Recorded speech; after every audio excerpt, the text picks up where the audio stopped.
to the first podcast episode of Platonic Lovers with Erin Pash, me, and my co-host, Zoey Martin. We're so excited to start this podcast. A little background. I'm Erin Pash. I am a licensed marriage and family therapist, and I am the CEO and founder of Ellie Mental Health, which is a national mental health company that I started in 2015 to really try and destigmatize mental health and help meet people where they're at and create funny t-shirts and provide really good quality care. We expanded nationally in 2022, and we now have a little over, 250 clinics or something like that open across 40 states. So we are the mental health people. Zoe, you want to introduce yourself? Yeah, I am a licensed clinical social worker. I actually started at Ellie almost 7 years ago before grad school. Someone introduced Erin and I went for an informational interview, and then she hired me to work at the front desk, even though it was not an interview. And then I slowly worked my way up and did stuff with referral coordinating, started grad school, a little bit of personal assistance stuff, which didn't work because we were too close of friends. And we can get into that later. But Yep. And then internships, and then finished grad school, got fully licensed, became a therapist at Ellie, a clinic manager. And now for the last couple of years, I've been doing some operational side of things for franchising. And sometimes Erin and I get to work together, but mostly we don't, which I think is good because we get to kind of separate our friendship and our work life. Yeah. Yeah. And the whole point of all of this is one thing that keeps coming up, or like a popular theme in my life, is not only, hey, how are you such an expert at mental health? And I'm like, well, I've been doing it for the last 20 years. It's my bread and butter. Before I became a CEO, I did therapy 35-ish, 40 hours a week. Mm-hmm. I love helping people. I love working with clients. I love being a friend. I love everything about self-improvement and problem solving and relationships especially. And one of the really cool things that people continue to comment on in my life is that I have a couple of very close friends, and these are not my childhood friends. They're people I've met as adults, which can be a hard thing. Mm-hmm. And we are best friends. We are beyond best friends. And what's ironic is we're all therapists. And so we wanted to start a podcast where we could talk about how you can have people in your life that just make such a big difference.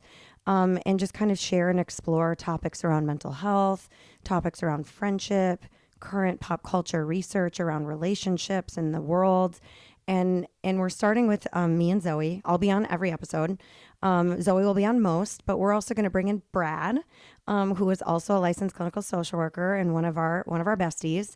And then also Faye, who's a licensed clinical counselor and the first employee I ever had at Ellie. And actually Brad was the second, which is kind of fun. And we are going to talk about our friendship. And the reason we got started doing this is because not only do people comment a lot on social media about me, Zoe, Brad, and Faye, and how cool it is that we're so close, but we're really passionate about trying to unearth some of the mysteries around mental health. And I think what people get nervous about when it comes to topics, one of the things that makes us have so much fun is that we're kind of unfiltered therapists, but also in our friendship.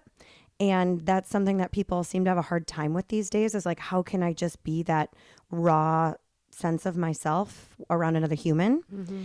And then also combining it with the research associated with loneliness. And so there's been a lot of research out there that talks about the impact of social media and how those aren't real connections. There's a lot around loneliness. There's a lot around the increase or this idea that there's an increase in mental health or anxiety. And we come from a background of believing that relationships are kind of the essence of everything. And there's also really, really grounding, strong research about how human beings need other humans more than we need water and food and air to breathe. And there's studies that go all the way back to the 1980s, which happens to be the decade I was born in, not the one that Zoe was, which I will always think is 20 years ago, but it's actually almost 40. Or it is 40 years ago, the beginning of it, or actually the middle of it. Oh my God, I'm old. But it talks about, like, there was a study that was done. Do you know the study I'm talking about with monkeys? I don't know. So there was a study done with monkeys, and it actually has a lot of controversy around it, where they put monkeys in a cage, and they put a monkey that was alone and gave it all the food and water and clean cage, like cleaned out its, poop and stuff. But no other access to another monkey. And then they put two monkeys in another cage where they barely gave it enough food to survive. Like, I mean, they were starving it, right? And the monkey that had no companionship actually died before the monkeys that had each other. And it's this idea behind the science is that it's continued to be proven study after study, research after research, that humans, primates, we rely on this connection of belonging. It actually lives in like the survival part of our brain versus that emotion center where it mostly plays out, right? And so it's exciting for us to be able to talk about it, apply it to real life scenarios. You know, one of the things that makes our quad ship, our friendship so unique is that there's kind of nothing we're unwilling to talk about and say to each other, to whether it's to help each other improve, to give feedback, to share our feelings, to be like ugly crying and raw and authentic. We do talk about poop a lot. I don't know if we'll do that on this podcast, but who am I kidding? We're going to end up talking about it. But that's kind of the goal. What do you think? I think something else that I think is fun is the age difference between all of us. There's about 10 years between me and Erin, and then Faye's going to get mad if I give away her age, I feel. Yeah, don't talk about Faye's age. I'll just say that there is a large age gap between all of us to the point where you'd probably on paper would not put us together as friends. And that's why I think people also find it fascinating, because although we're all in different stages of our lives, we all find ways to connect, which I think speaks volumes of like, you don't have to be going through the same thing as someone else or the same parts of life, that you can still be so close with them. Absolutely. And I think it brings me to the topic of, you know, like everyone's like, well, how? And one of the core values, and probably the most important one that we've had at Ellie, is authenticity. I mean, humor is a very close second, but authenticity. And I think that, you know, people don't really spend time thinking about what that means. Or when people talk about authenticity, they think about it in the context of themselves alone. Like, I want to show up my authentic self. But how can you be authentic in your connections? For sure. And I think it's also about like pushing yourself out of your comfort zone too. Like, I wasn't necessarily like thinking I'd be super close friends with you when I'm watching your kids, right? That was like the nanny mom, you know. You're like, oh, she's cool and fun and cute and it'd be awesome to be friends. But then you also identify sometimes as a 20-something, even though you're not, and you have a bunch of kids and a house and a CEO. And so I think we allow each other to like dip into each other's different parts of our lives too, which like I've learned a lot, obviously. And then I can help you put music behind a video when you can't figure it out. Correct. And I think what's really funny about what you just said is you essentially started in my life with my children. And sometimes Zoe will look over at me and be like, oh yeah, I forgot you have kids. Literally all the time. Well, they're not grown, but like they the do their youngest own one thing. is 9. I know. They're babies. They are babies. Yes. But I do forget you have kids often. Which is like the best compliment, other than the compliment that got said to me again yesterday, which is people, you can learn this. New York City is like my favorite place. And I went to New York in September. I go there all the time, but I went there in September and I was at Nordstrom's and the lady who was working there was like, so where are you from? She's like, what part of Manhattan are you from? And I just gasped and I was like, oh my God, I'll buy every pair of shoes for you. You work on commission, because she thought I was from New York. And then yesterday, somebody else thought I was also from New York, which was amazing. But sidebar, I also have ADHD. We'll get to that later. But that's my other favorite compliment is that, you know, youthfulness. Yeah. And keeping yourself connected in relationships where you can be authentic and have fun and make choices to nurture what works. I think a lot of people, you know, like I think about like the bitching circle.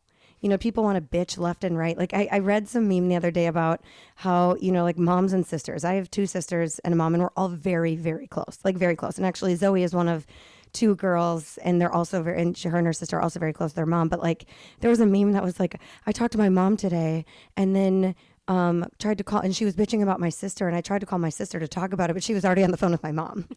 And what's funny is that I told actually my sisters and my family probably, you know, somewhere between like 5, 7, 8 years ago, they're like, I don't participate anymore. Like I want authentic connections. And like, I don't believe in the gossip. Yeah. And it's not that I don't think gossip can be fun. Like I love spilling the tea with my 15-year-old kid and his friends, but I want it to be playful and have serious outcomes. Yeah. You know, so like when Zoe and I have a problem with each other, even if it builds up, like we talk about it and aren't afraid to say the hard things. Like we had a situation, I don't remember, a couple of weeks ago about trying to get our schedules to line up. And, and without getting too personal today, in our first episode, we have different things going on in our lives and just different priorities. And so, I said something to her about it, and she responded to me and was like, are you doing this because of this? And I said, no, I'm not. I said, I just really need to get it done, but I could understand how you feel. Like maybe I'm upset or angry. And then I asked her permission. I said, can I tell you something I've observed? And she said, yes. And I said, I feel like this is what I've noticed is going on with you. And she was like, yeah, like I didn't even realize that maybe that was a thing. And that's what friendships are for. Like I am so deeply connected to Zoey that I don't want to sit there and have an opinion about her life. I don't want to give her unsolicited advice or opinions, right? Because that's not fair either. But I don't want to sit there and feel like there's something I could maybe do to help. Because I genuinely want everything to work out the best for her. Yeah. And so, even when in friendships, things like jealousy do come into play, especially around other friends. It's really funny because about every single day, Faye sends me an Instagram reel followed by a knife that's like, this is how your best friend feels when you hang out with new friends. And it cracks me up because she is so protective. She is. And it's so cute. But like all of the taboo feelings that we don't talk about, like inadequacy and envy and jealousy and anger and frustration, like all of that is present in our relationships.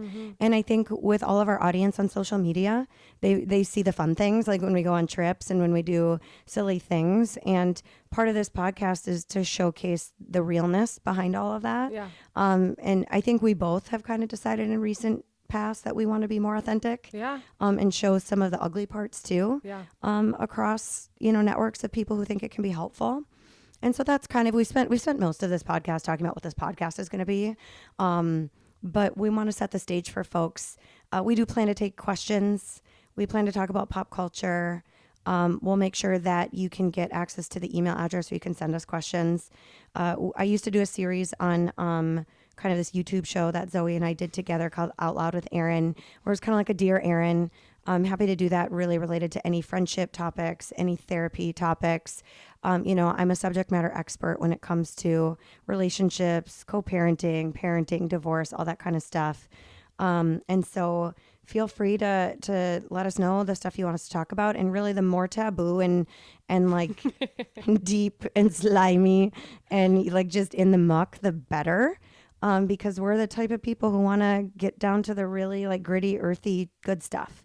And help you resolve issues and help you make good connections. Yeah. Zoey, why did we name it Platonic Lovers?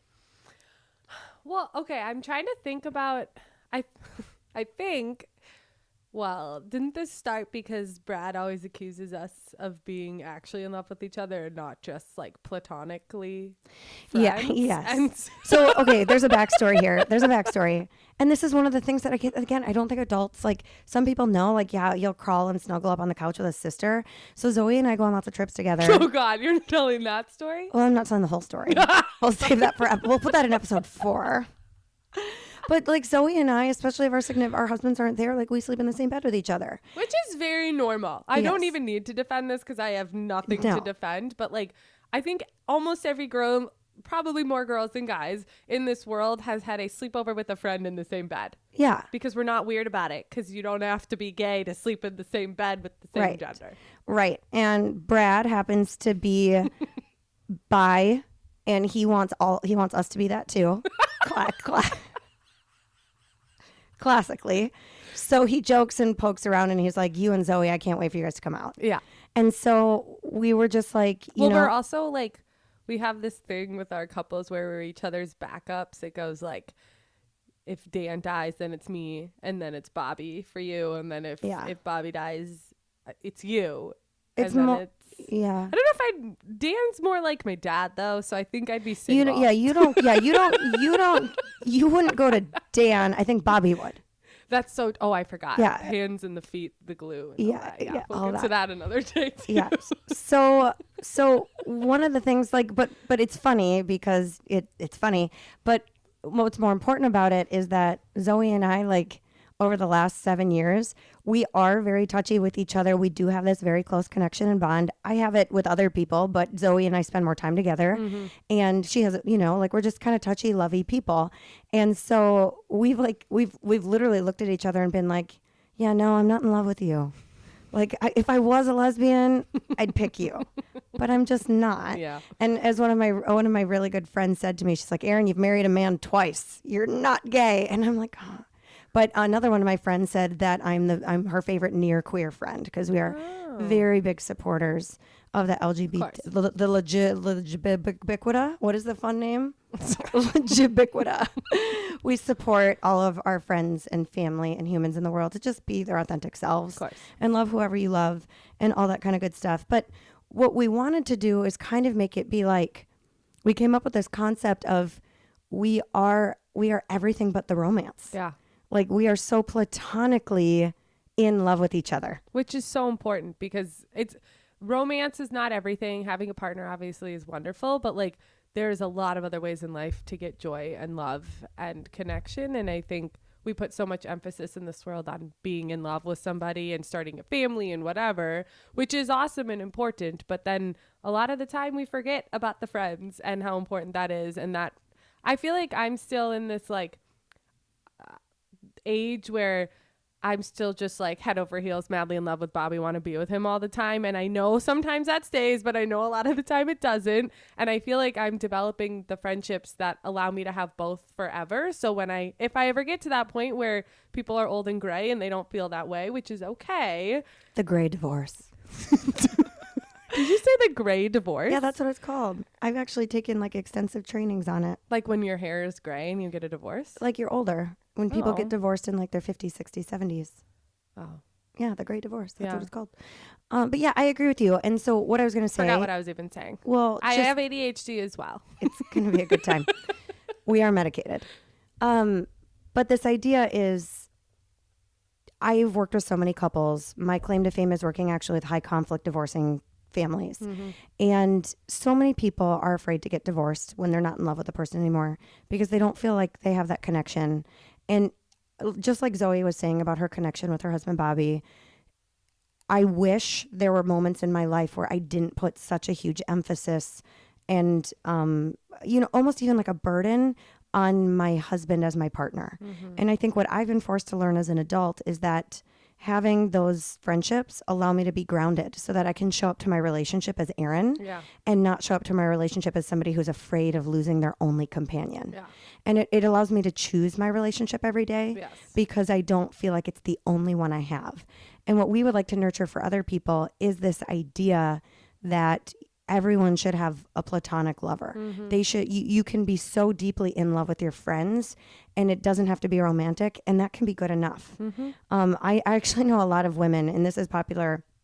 We're talking about, the older population, but women who have been widowed, this is a common theme for them. Like, they so deeply rely on their friends, and a lot of times they don't get remarried.